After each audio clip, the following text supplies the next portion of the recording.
இன்று ஓதிய வசனங்களிலே ஒரே ஒரு வசனம் ஒரு விசேஷமான ஒரு வசனம் என்று தான் சொல்ல வேண்டும். காரணம் என்னவென்று சொன்னால், அல்லாஹ் சுப்ஹானஹு வ தஆலா ஒரே ஒரு வசனத்தை மட்டும் கஅபத்துல்லாஹ்வுடைய அந்த கஅபத்துல்லாஹ்வுடைய அந்த உள் அமைப்பு இருக்குது அல்லவா, அந்த உள் அமைப்பில் இறங்கிய ஒரே ஒரு வசனம் என்று சொன்னால் இன்று ஓதிய ஒரு வசனம் வருகிறது.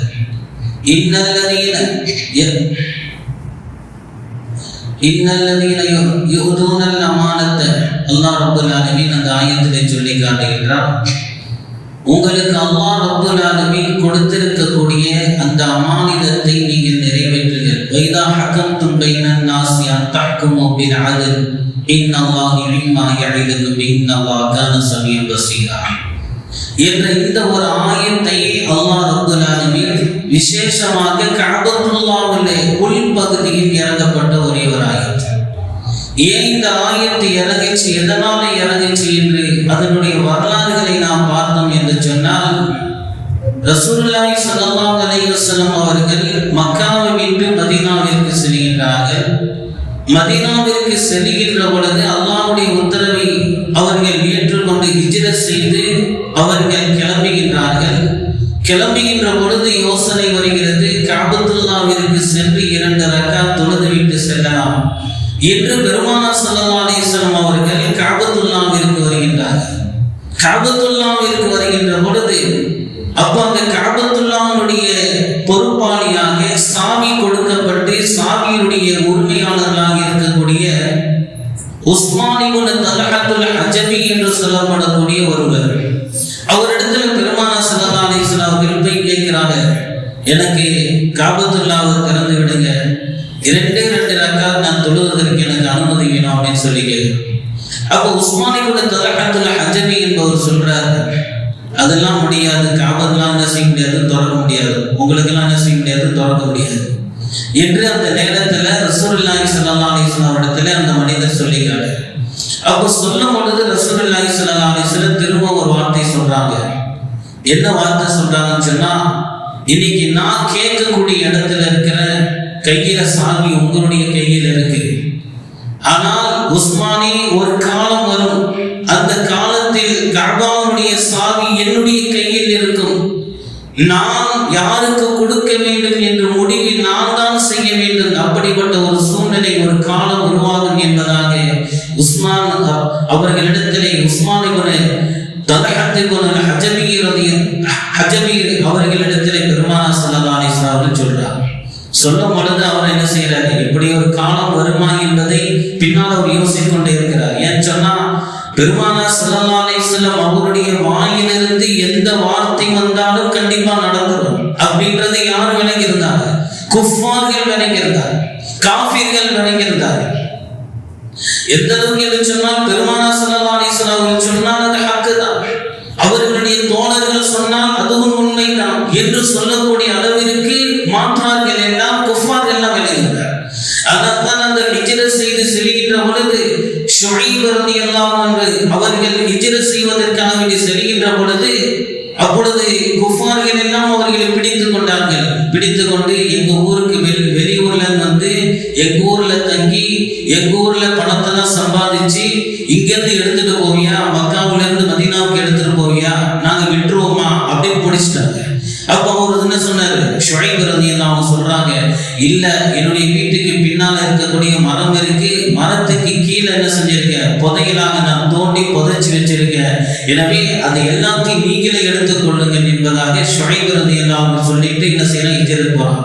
அப்ப போகும்பொழுது கூட அந்த நண்பர்கள், அந்த குஃபார்களுடைய நண்பர்கள் இன்னொருத்தர் சொல்றாரு, இவர் தப்பிச்சு போறதுக்காக இந்த மாதிரி ஏதாவது சொல்லி இருப்பாரோ அப்படின்னு சொல்லி, உடனே அந்த கூட இருந்த மனிதர் சொல்றாரு, இல்லை வல்லாஹி அல்லாஹ் மீது சத்தியமா சொல்றேன், முஹம்மது ஸல்லல்லாஹு அலைஹி வஸல்லம் தோழர்கள் ஒரு பொழுதும் போய் சொல்ல மாட்டார் என்று சொல்லிவிட்டு அதே இடத்துல போய் தோண்டி பார்த்தார்கள். அந்த இடத்துல அவர்கள் சொன்ன மாதிரி அவர்களுடைய செல்வங்களை எல்லாம் ஒரு பானையில் போட்டு உள்ளே புதைக்கப்பட்டு இருந்ததை அவர்கள் வெளியில் எடுக்கிறார். எனவே இப்படி பெருமானார் ஸல்லல்லாஹு அலைஹி வஸல்லம் அவர்கள் சொன்னார்கள் என்று சொன்னால் அவர்களுடைய தோழர்கள் சொல்வது உண்மையாகத்தான் இருக்கும். எனவே பெருமானார் இப்படி சொல்லிட்டாங்களே, முகமது இப்படி சொல்லிட்டாங்களே, எனவே பிற்காலத்தில் இப்படி நடக்குமா என்ற ஒரு எண்ணத்தோடவே என்ன செய்தார்கள், தயக்கத்தோடவே உஸ்மான் இப்னு தல்ஹத்துல் அஜபி அவர்கள் இருந்து கொண்டிருந்தார். ரசூலுல்லாஹி ஸல்லல்லாஹு அலைஹி வஸல்லம் மதீனாவுக்கு போனாங்க. மதீனாவிற்கு போனதுக்கு பின்னால் பெருமானார் ஸல்லல்லாஹு அலைஹி வஸல்லம் அவர்கள் உம்ராவிற்காக வேண்டி ஹிஜ்ரி 6ஆம் ஆண்டு வருகின்றார்கள். 6ஆம் ஆண்டு காபாவை நோக்கி, மக்காவை நோக்கி பெருமானார் ஸல்லல்லாஹு அலைஹி வஸல்லம் வருகின்ற பொழுது ஹுதைபியா என்று சொல்லப்படக்கூடிய இடத்துல தடுக்கப்படுகின்றார்கள்.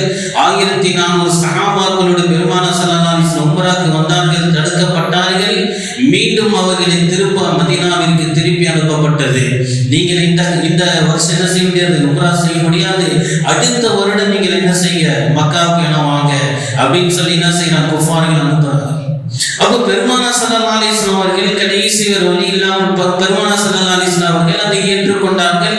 அது பின்னால் அல்லாஹ் மிகப்பெரிய ஒரு ரஹ்மத்தாக, மிகப்பெரிய இஸ்லாத்திற்கு ஒரு மாற்ற ஒரு உறுதுணையாக அல்லாஹ் ரப்பல் ஆலமீன் அந்த உடன்படிக்கையெல்லாம் ஆக்கி கொடுத்தான் என்பது விஷயம்.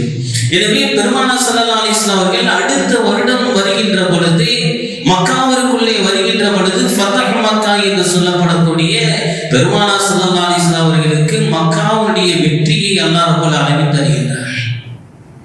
மக்கா வெற்றி கொள்ளப்படுகின்றது. பெருமானார் ஸல்லல்லாஹு அலைஹி வஸல்லம் அவர்கள் படையோடு வருகின்றார்கள். கருப்பு தலப்பாவை கட்டிக்கொண்டு பெருமானார் ஸல்லல்லாஹு அலைஹி வஸல்லம் மக்காவுக்குள்ளே நுழைகின்றார்கள். வலதுபுறம் அபூபக்கர் ரலியல்லாஹு அவர்களும், இடதுபுறம் உமர் ரலியல்லாஹு அவர்களும் அங்கே வருகின்ற பொழுது பெருமானார் ஸல்லல்லாஹு அலைஹி வஸல்லம் உள்ளே நுழைகின்ற பொழுது தலையை தாழ்த்தியவர்களாக, தக்பீரை கூறியவர்களாக பெருமானார் ஸல்லல்லாஹு அலைஹி வஸல்லம் உள்ளே நுழைகின்றார்கள். அப்ப கூட இருந்த தோழர்கள்லாம் சொன்னாங்க, அவ்வளவுதான், உங்க கதெல்லாம் முடிஞ்சு போச்சு, அவ்வளவுதான், உங்க கதெல்லாம் என்ன செஞ்சு முடிஞ்சு போச்சு, அபூ சுஃபியானுடைய கதெல்லாம் முடிஞ்சு போச்சு என்றெல்லாம் சொல்லுகின்ற பொழுது பெருமானார் ஸல்லல்லாஹு அலைஹி வஸல்லம் உள்ளே வந்தார்கள். உள்ளே வந்து பெருமானார் ஸல்லல்லாஹு அலைஹி வஸல்லம் சொன்னார்கள், அபூ சுஃபியானுடைய வீட்டுக்குள்ள யாரெல்லாம் போறாங்களோ அவங்களுக்கெல்லாம் பொது மன்னிப்பு வழங்கப்படும். அதே போல யாரெல்லாம் காபாவுக்குள்ளே வருகின்றார்களோ அவர்களுக்கும் பொது மன்னிப்பு வழங்கப்படும். கடைசியாக சொன்னாங்க, உங்களுடைய வீட்டுக்குள்ள போய் தாப்பா போட்டுக்கிட்டா கூட அவங்களுக்கும் பொது மன்னிப்பு வழங்கப்படும் என்று பெருமானார் ஸல்லல்லாஹு அலைஹி வஸல்லம் சொன்னாங்க. அப்ப அதே போல எல்லாரும் என்ன செஞ்சிட்டாங்கன்னு சொன்னா, அவங்களுடைய வீடுகளுக்குள்ள போய் என்ன செஞ்சு தாப்பா போட்டுக்கிட்டாங்க. மன்னிப்பை பெருமானார் ஸல்லல்லாஹு அலைஹி வஸல்லம் அவர்கள் யாரையும் என்ன செய்யல, பழி வாங்கல, யாரையும் பிடிக்கல, சிறப்பிடிக்கல, ஒண்ணுமே செய்யல. எல்லாருக்கும் பொது மன்னிப்பை பெருமானார் ஸல்லல்லாஹு அலைஹி வஸல்லம் கொடுத்தார். அப்ப கொடுத்த உடனே காபத்துல்லாஹ்விற்கு உள்ளே நுழைவதற்காக பெருமானார் ஸல்லல்லாஹு அலைஹி வஸல்லம் உள்ளே வருகின்ற பொழுது காபாவுடைய சாவி என்ன செய்யப்பட்டிருக்கு, காபா பூட்டப்பட்டு இருக்கிறது. அதனுடைய சாவி உஸ்மான் இப்னு தல்ஹத்துல் அஜபி என்று சொல்லப்படக்கூடிய அவரிடத்துல இருக்கு. ரசூலுல்லாஹி ஸல்லல்லாஹு அலைஹி வஸல்லம் அவர்கள் கேட்கிறாங்க, முதல்ல மறுக்கிறாரு. கடைசியில் அலி ரலியல்லாஹு போறாங்க. இவர் வழி இல்லாம என்ன செய்யறாரு, அவங்க கிட்ட என்ன செய்யற, சாவியை ஒப்படைக்கிறார். அதற்கு பின்னால் ரசூலுல்லாஹி ஸல்லல்லாஹு அலைஹி வஸல்லம் காபத்துல்லாஹ் திறக்கிறாங்க. திறந்து அலி ரலியல்லாஹு திறக்கிறாங்க. உள்ள ரசூலுல்லாஹி ஸல்லல்லாஹு அலைஹி வஸல்லம் முதலாக உள்ளே சொல்றாங்க. உள்ள போய் என்ன செய்யறாங்க, ரசூலுல்லாஹி ஸல்லல்லாஹு அலைஹி வஸல்லம் உள்ள தொழுகிறாங்க. எங்க, கஅபாவுடைய உள்பகுதி, நாம எல்லாம் பார்க்கிறோம்ல அந்த கஅபாவுடைய அந்த வெளிக்காட்சி, அதற்கு உள்பகுதியில பெருமானார் ஸல்லல்லாஹு அலைஹி வஸல்லம் தொழுகிறார். தொழுத உடனே அந்த இடத்துல அல்லாஹ் இந்த ஆயத்தை இறக்குகிறார். இன்னல்லாஹ் யஅமுருக்கும் அன் துஅத்துல் அமானாத்தி இலா அஹ்லிஹா வ இதா ஹகம்தும் பைனன் நாஸி அன் தஹ்குமு பில் அத்ல். அந்த உள்பகுதியில் இறங்கப்பட்ட ஒரே ஒரு ஆயத்தின் ஆயத்து தான். அல்லாஹ் சொன்னா, உங்களின் மீது நாம் அமானிதத்தை அவருக்குரியவரிடத்திலே ஒப்படைக்க வேண்டும் என்று நாம் ஏவுகின்றோம் என்பதாக அல்லாஹ் சொல்கின்றார். நீங்கள் அழகான முறையில் மனிதருக்கு மத்தியிலே தீர்ப்பளிங்கள் என்பதாக அல்லாஹ் ரப்பல் ஆலமீன் அந்த ஆயத்திலே குறிப்பிடுகின்றார். எனவே இந்த ஆயத்தினுடைய சுருக்கம் என்னவென்று சொன்னால், யாரிடம் இருந்து இந்த சாவியை நீங்கள் பெற்றுக்கொண்டீர்களோ அவரிடத்திலே இந்த சாவியை ஒப்படைக்க வேண்டும் என்று அல்லாஹ்வுடைய உத்தரவு வருகிறது. கடைசியில பெருமானார் ஸல்லல்லாஹு அலைஹி வஸல்லம் அவர்கள் அந்த உஸ்மான் இப்னு தல்ஹத்துல் அஜபியை கூப்பிடுங்கன்னு சொல்லி கூப்பிட்டாங்க. கூப்பிட்டு பெருமானார் ஸல்லல்லாஹு அலைஹி வஸல்லம் அவருடைய கையிலே சாவியை ஒப்படைக்கிறார். ஒப்படைச்சு சொன்னாங்க, இதுக்கு பின்னால் இந்த சாவியை அநியாயக்காரர் தவிர யாரும் என்ன செய்ய முடியாது, உங்களிடமிருந்து இந்த சாவியை கைப்பற்ற முடியாது. எனவே இது அபதன் எப்பொழுதும் காலம் காலமாக கியாமத்து வரை உங்களிடத்தில் உங்களுடைய சந்ததிகளிடத்தான் இந்த சாவி இருக்கும் என்பதாக உஸ்மான் இப்னு தல்ஹா அஜ்ஜபி ரலியல்லாஹு அன்ஹு பெருமானார் ஸல்லல்லாஹு அலைஹி வஸல்லம் அவர்கள் சொல்லி அந்த சாவியை ஒப்படைக்கின்றார். யார் சாவியை தரமாட்டேன் என்று மறுத்தார்களோ பெருமானார் ஸல்லல்லாஹு அலைஹி வஸல்லம் அவர்களிடத்தில் என்ன செய்கிறார்கள், சாவியை ஒப்படைத்தார்கள். எனவே இன்று வரை கஅபாவுடைய சாவி இன்று வரை அவர்களுடைய சந்ததிகளிடத்தில் தான் இருக்கிறது என்பதை நாம் நினைத்துக் கொள்ள வேண்டும். மன்னரிடத்துல கூட என்ன செய்ய கஅபாவுடைய சாவி கிடையாது. அவர்கள் திறந்து விட்டால்தான் மன்னரை உள்ளே செல்ல முடியும். அதனால்தான் ஒரு நேரத்துல ஃபைசல் என்ன செய்யறான்னு சொன்னா, மன்னர் ஃபைசல் கஅபாக்குள்ள உள்ள போகணும்னு நினைக்கிறார். உள்ள போகணும்னு நினைக்கின்ற பொழுது சொல்றார், நான் உள்ள போறேன்னு. கடைசியில பார்த்தேன்னு சொன்னா அந்த சாவி உள்ளவர்கள் யாருமே அந்த இடத்துல வரல. அந்த சாவி உள்ளவர்கள் வரல. உடனே இந்த ஃபைசல் மன்னர் சொல்றார், எங்கே போய் பாருங்க, சீக்கிரம் போய் பாருங்க அப்படின்னு சொல்லி எல்லாம் தேடுறாங்க. காவலாளெல்லாம் தேடுறாங்க.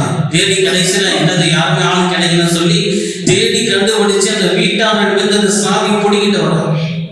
பொடிக்கிட்டு என்ன செய்யறாங்க, காபத்துல்லாஹ் திறக்கவே இல்லை.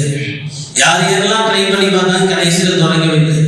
அவர்களுடைய சந்ததி உஸ்மான் இப்னு தல்ஹா அஜ்ஜபியுடைய சந்ததியிலிருந்து ஒரு சிறு பிள்ளையை கொண்டு வந்தார். அந்த சின்ன பிள்ளை உள்ள போய் என்ன செய்யுது, காபத்துல்லாஹ்வுடைய அந்த கதவை என்ன செய்யுது, இப்படி திருமணம்னா தானா திறந்து கொள்ளுது. அப்ப அல்லாஹ்வுடைய அந்த ஏற்பாடு, அந்த சாவிக்குள்ள மிகப்பெரிய ஒரு அற்புதத்தை அல்லாஹ் ரப்பல் ஆலமீன் அதற்குள்ளே அல்லாஹ் வைத்திருக்கிறான் என்று சொன்னால் இது அல்லாஹ்வுடைய ஹுக்ம். அதை யாரும் என்ன செய்ய முடியாது, அதிலிருந்து யாரும் அபகரித்துக் கொள்ள முடியாது என்பதை விளங்கிக் கொள்ளலாம். அல்லாஹ் சுப்ஹானஹு வ தஆலா அந்த சாவிக்குண்டான மகிமையை அல்லாஹ் ரப்பல் ஆலமீன் கொடுத்திருக்கிறார். எனவே இதன் மூலமாக அல்லாஹ் சொல்ல வரக்கூடிய விஷயம் என்னவென்று சொன்னால், ஒரே ஒரு விஷயத்தை காபாவிற்கு உள்ளே சொல்ல வேண்டிய, காபாவிற்கு உள்ளே வஹியாக இறக்குகின்ற ஒரே ஒரு விஷயம் என்னவென்று சொன்னால், அமானிதத்தை ஒருவரிடத்திலே ஒப்படைக்க வேண்டும் என்பதாக அல்லாஹ் ரப்பல் ஆலமீன் உத்தரவிடுகிறார் என்று சொன்னால், ஹதீஸிலே பெருமானார் ஸல்லல்லாஹு அலைஹி வஸல்லம் சொல்வார்கள், லா அமானத லிமன் லா தீன லஹு, யாரிடத்திலே அமானிதம் இல்லையோ அவரிடத்திலே மார்க்கம் தீன் என்பது அறவே இருக்காது என்பதாக பெருமானார் ஸல்லல்லாஹு அலைஹி சொன்னார்கள். எனவே அமானிதம் பேணுதல் என்பது மிகப்பெரிய ஒரு விஷயம். அது ஒரு சாதாரணமான விஷயம் இல்லை என்பதை உணர்த்துவதற்காக வேண்டியதான் அல்லாஹ் கஅபத்துல்லாஹ்விலே இறக்கிய ஒரு ஆயத்து என்பதை விளங்கிக் கொள்ள வேண்டும். அதனால்தான் பெருமானார் ஸல்லல்லாஹு அலைஹி வஸல்லம் அவர்களுக்கு அமீன் என்ற ஒரு பட்ட பெயர் கொடுக்கப்பட்டது. காரணம் என்னவென்று சொன்னால், நம்பிக்கைக்குரியவர். யார் எதை கொடுத்தாலும் சரி அப்படியே மீண்டும் ஒப்படைக்கக்கூடியவர்கள் யார் என்று சொன்னால் அது பெருமானார் ஸல்லல்லாஹு அலைஹி வஸல்லம். அதே போல பெருமானார் ஸல்லல்லாஹு அலைஹி சொன்னார்கள், லிகுல்லி உம்மத்தின் அமீனுன், ஒவ்வொரு சமுதாயத்திற்கும் ஒரு நம்பிக்கையாளர் இருக்கின்றார். இன்னஹாதிஹில் உம்மா, இந்த சமுதாயத்தினுடைய நம்பிக்கையாளர் இருக்கின்றாரே, அவர் யார் என்று சொன்னால் அபூ உபைதா என்பதாக பெருமானார் ஸல்லல்லாஹு அலைஹி வஸல்லம் சொன்னார்கள். அபூ உபைதா ரலியல்லாஹு அவர்கள் அமானிதத்தை பேணக்கூடியவர். அவர்தான் இந்த உம்மத்தினுடைய அமானிதத்தை பேணக்கூடிய நம்பிக்கையாளர் என்பதாக பெருமானார் ஸல்லல்லாஹு அலைஹி வஸல்லம் சொன்னார்கள்.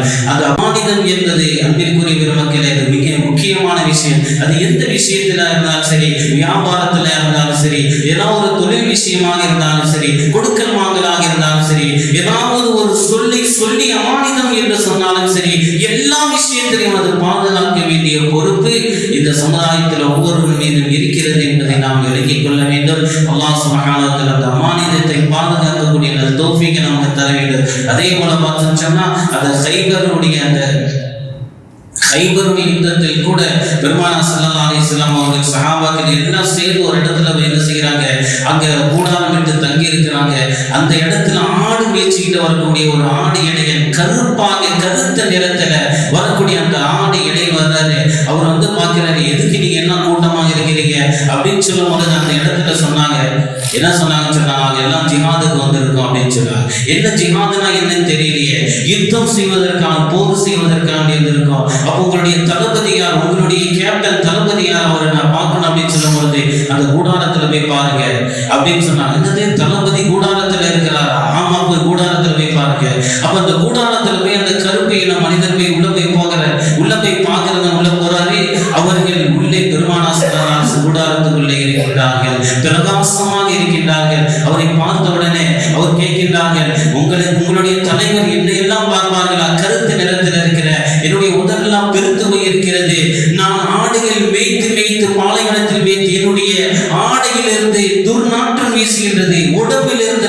வீசுகிறது, என்னை பார்ப்பாரா என்று கேட்கின்ற பொழுது ஆம் உன்னை பார்ப்பார் என்பதாக எல்லாம் சொல்லி அனுப்புகின்றார்கள். அதே போல பெருமானார் ஸல்லல்லாஹு அலைஹி வஸல்லம் சந்திக்கிறார். பெருமானார் ஸல்லல்லாஹு அலைஹி வஸல்லம் பேசுகின்றார். பேசிட்டு சொன்னார், என்னையும் நீங்கள் இஸ்லாத்திற்குள்ளே ஏற்றுக்கொள்வீர்களா என்று கேட்கின்ற பொழுது பெருமானார் ஸல்லல்லாஹு அலைஹி வஸல்லம் சொன்னார்கள், ஆம் ஏற்றுக்கொள்கிறோம் என்பதாக சொல்லி, என்னிடத்திலே நீங்கள் பையச் செய்வீர்களா, என்னுடைய கையும் நீங்கள் பிடிப்பீர்களா, ஆம் பிடிப்பேன் என்று பெருமானார் ஸல்லல்லாஹு அலைஹி வஸல்லம் கையை பிடித்தார்கள்.